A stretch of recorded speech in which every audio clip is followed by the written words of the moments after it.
Hello and welcome back, everybody. Akmal DL here, and here we go. We are now officially at the end of August. The last events for August are now coming out. The Gala has now been announced as well. So we're going over the Gala information. And yeah, this is now the start of the Road to Anniversary. So yeah, lots of stuff is about to happen, and I'm very excited for everything that's happening. So, without further ado, let us jump right into it. So, the obvious formula they have been doing is they also have one galley in it, then other features that are just on the next banner. Exact same case with this, and we have Gala Thor here, and he looks strong. All right. And when actually looking at him, he's not that bad, but I feel like he's not that good either, right? And well, this is why, right? Let's read Chariot Rider 5. So if the user is attuned to light, increases strength by 50%.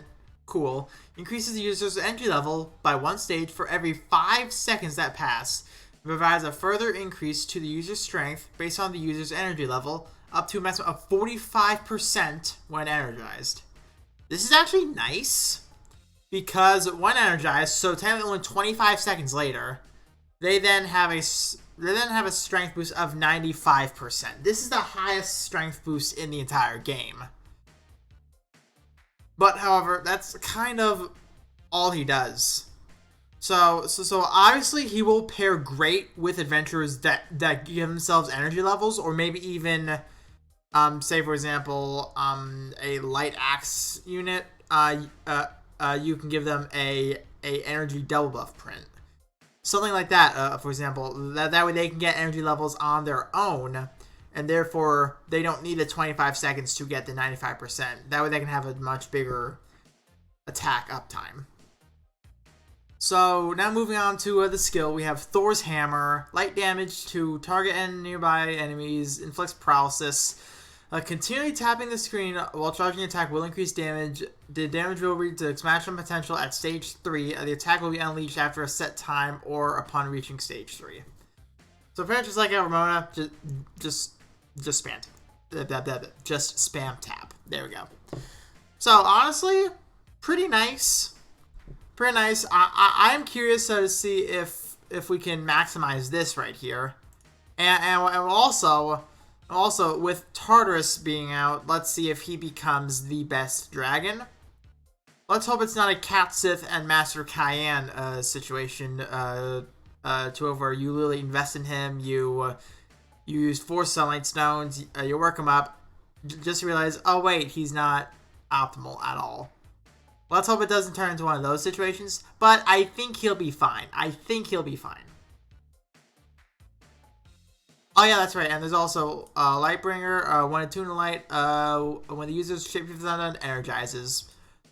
So yeah, that's as well. That can pair great with this as well. So yeah, that's nice.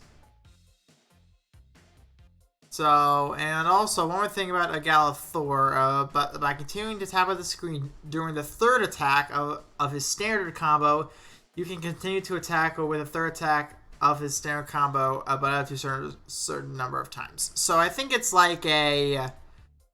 Well, no, just if you have faced him, I believe it's his flurry of punches, or in short, his mudas.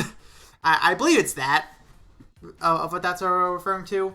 But either way, now moving on to the next dragon, we have Ramiel.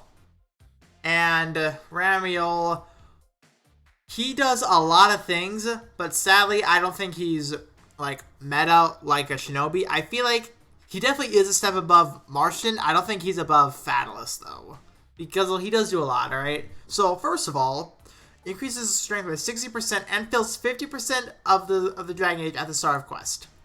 This is nice because what I say is that I think he pairs well with Forte, especially when it comes to High Jupiter. The reason I say that is because 50% of the dragon gauge, that is one dragon transformation right there. So technically speaking, you can transform, use his skill, get hit by Hydruber's Blast, then immediately transform down. In which, what his skill does is shout damage, inflicts poison, reduces defense by 20% for 15 seconds. It does not stack. Also, immediately raises the user's second skill and gradually fills skill gauges of the user's first and second skills for 90 seconds. Once again, this is nice for Forte, because this can make Forte get dragons much faster, reach her damage potential much quicker. This is why I think he works great with Forte, and also because he poisons for Forte as well, in which Forte will then give herself prep, Dragon Claws, get more dragon transformations, become even more powerful. I think that this dragon is made for Forte. That's what I think, at least. Not so much Lothna, because Lothna doesn't have that skill. Oh, no, not skill, a dragon prep. That's it. That's what I meant, I should say. So yeah, that's my 2 cents on this. Definitely above Martian, but I don't think above Phallus. Definitely not Shinobi. Shinobi is still king of Shadow Dragons. So now we move on to the adventurers, right? There will be 2 adventurers. So we have Nevin here, another shadow, but a dagger, so cool. First of all, I like him a lot. He is chill as fuck. I like him. I like him a lot, and well, him and the other unit, they are tricky, alright? They're tricky on paper, so this will take a bit to digest, alright? I'm just gonna warn you guys right now, alright? So well, in short, each skill has 2 different modes, and they're both tied to his first ability, in which that is the mouthful. So I will get to that as fast as I can, alright?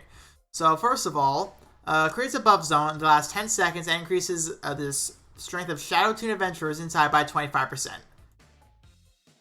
So that's when you naturally use it. But during Sigil Released, this is where that is tied into his ability, which once again I will get to that later. So during Sigil Released, this skill also reduces light damage taken by the entire team by 20% for 10 seconds. So it'll reduce the light damage on top of the pre-existing boosting strength of Shadow Adventurers. So yes, that's pretty good. That's pretty good. So now we have the S2, which is shareable as well. So shadow damage near my enemies decreases the remaining time of locked sigil by 60 seconds if the attack connects. Once again, locked sigil, that is tied to his first ability. I will get to that shortly. So then during Sigil Released, this skill instead deals shadow damage to the target and nearby enemies, deals bonus damage to enemies in buff zones created by both the user and other adventurers. Bonus damage will be greater against enemies in buff zone created by the user. This is actually nice because this pretty much is saying you want him to do the buff zones, and from there you can then do even more damage. I think he might be able to pair well with Gleo, honestly, because that's 2 25% buff zones. It's either that or he's a Gleo replacement, just if you do not own Gala Cleo. So there is that option there, because he is technically counted as a support unit, so that is nice right there. And well, also he can make out in the tankier too. So actually he can be used against the Gauntlet pretty well, actually. That's what I would say.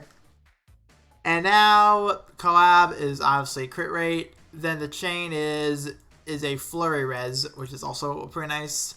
So now we get into the difficult part of him, alright? So Ramiel's Covenant 2 inflicts Lock Sigil debuff on the user at the start of quests for 300 seconds or 6 minutes. Well, no, 5 minutes. I can't math. It's 5 minutes. And grants to the user a unique force strike that cannot deal damage, but gradually heals the user while charging. To digest this really quick, pretty much for the first 5 minutes of the fight, his force strikes cannot deal damage, but they heal him. So then Lock Sigil debuff cannot be removed by shapeshifting or incapacitation, but shapeshifting will reduce its remaining time by 240 seconds. So in short, just if you do shapeshift, you only have to wait a minute maximum. Very nice. So when the Lock Sigil effect wears off, the user will be granted the Sigil Release effect instead, powering up the S1 and the S2 skills and allowing the user to summon Revelation Swords for 12 seconds at the expense of 10% of the user's HP by tapping the screen at the end of a standard attack combo. So pretty much now digesting this part, Lock Sigil becomes Sigil Released, which will in turn modify the S1 and the S2, as I've already talked about, and will also he will summon swords or whatever for 12 seconds, and it costs him 10% of HP. Well, let me reword that really quick, alright? Let me just reword that. So then pretty much, if I'm reading this correctly, he can summon swords for 12 seconds by tapping at the end of his combo, and it consumes 10% HP. So pretty much after those 12 seconds, you can then do it again and again and again, so on and so forth. So these Revelation Swords will attack automatically, but their attacks will not be treated as standard attacks. So pretty much how I see it is similar to of what Galaxy does in Eden mode, to where they automatically attack, getting more hit combo. That's how I see it, at least. I more likely could be wrong here, but either way. So then blind res and critical damage increase by 20%. So this part right here, this is his most confusing part. But in short, all that we need to know is he goes from a debuff to a buff after 5 minutes, or a transformation then 1 minute. That is in short. Then when it becomes a buff, after a standard attack combo, tap 1 extra time to get swords and at the cost of 10% HP. That's pretty much all we really need to know about him. But from there, these two will obviously get buffed accordingly. So yeah, that's what's his name again? Nevin. So that's Nevin in a nutshell. Overall, he obviously won't be meant for damage. He'll be more meant for this, to be dead honest. He'll be more meant to operate like a support unit, as of what his title says. So yeah, will it be meta? No, I don't see him being used all that much, because once again, Glio exists, we have Galax, we have Vice, we have Forte, we have so many good dark units. I find it hard for him to have a place, I'm just going to be honest. But either way, now we move on to the other one, Peon. Now then wait, one thing I want to say real quick, right? I've seen on the Reddit, people saying, this person will be a dude, Cygames cannot fool us. It's a female. I am fine with this. I am absolutely fine with this. So now we're back onto seriousness. Water Bow, pretty cool attack unit, so she's meant to do damage. So shareable is the S1, water damage and inflicts frostbite, very simple. Now Soul Benediction. I hope I got that right. So grants to the user Gabriel's Blessing effect for 20 seconds. During a Gabriel's blessing, The user's strength is increased by 20%, defense increased by 20%, and damage less than 15% of the user's max HP is nullified.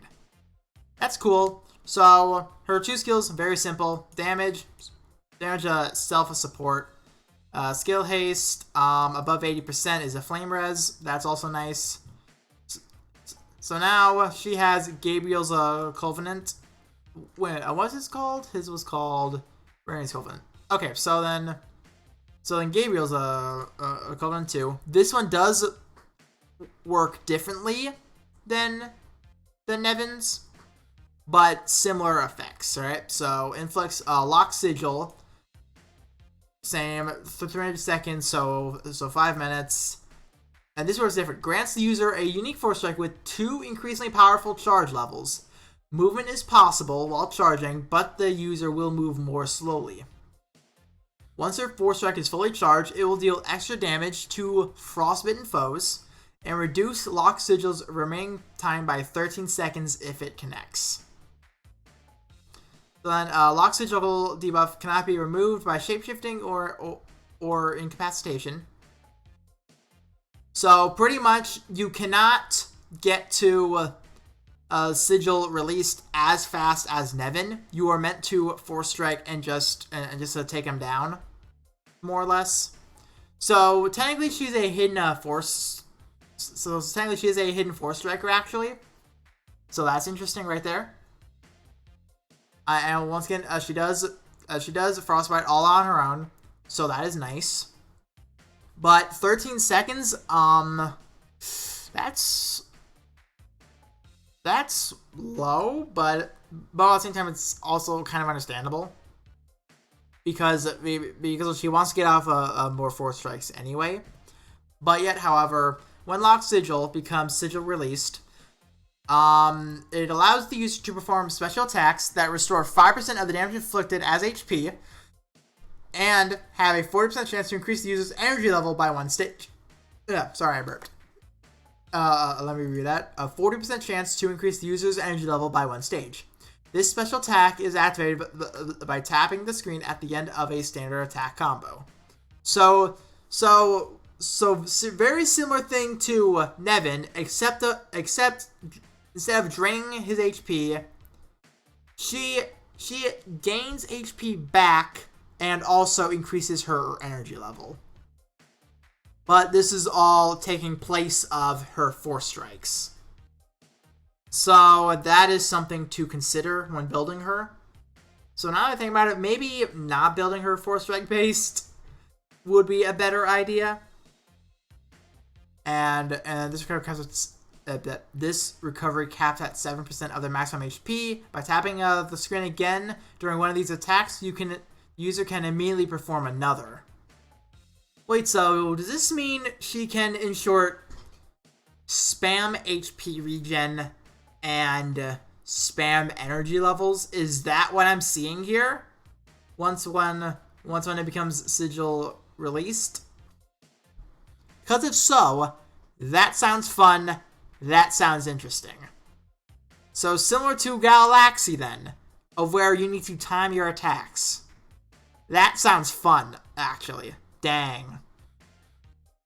Oh, I want to try that now. Dang. Oh well. So hopefully I covered that in a digestible bit. Then she has burn res and HP 70% or above equals to attack rate 20%. So yeah, that's very nice. So other than that, that's about everything on these units. This is going to be a pretty good sized banner, I would say. But yeah, I'm actually pretty excited for this actually because well, this is the first step toward anniversary. And well, one thing I do want to mention is that please do be wary, just if you do end up summoning, be wary of your currency. Because, first of all, anniversary is right around the corner. And second, based off of how this facility event story is, I have a feeling, and well, I've seen this on Reddit, and well, I do agree with it, there could potentially be a part 2. There could potentially be another banner featuring somebody, and I think it might be like Grace level good potentially. Alright, so definitely do be wary. Me personally, I will only be summoning for Gala Thor, then I'll be hopping out. No ifs, ands, or buts. Cannot convince me otherwise. I'm only summoning for Thor. I'm hopping out. I might get 2 copies, actually, because I only have 3 stones. So I either hope I get lucky, or I'll drain my currency a little bit. But yeah, so hopefully you guys have enjoyed this video. Hopefully you guys are excited. Now that starting in September, we'll get anniversary information. I'm very excited. And be sure to subscribe to stay up to date to all that. Feel free to join the Discord server down below as well, where I talk in there, and a lot of people talk. It's a place for talking. So, I'll see you all in the next video. See ya.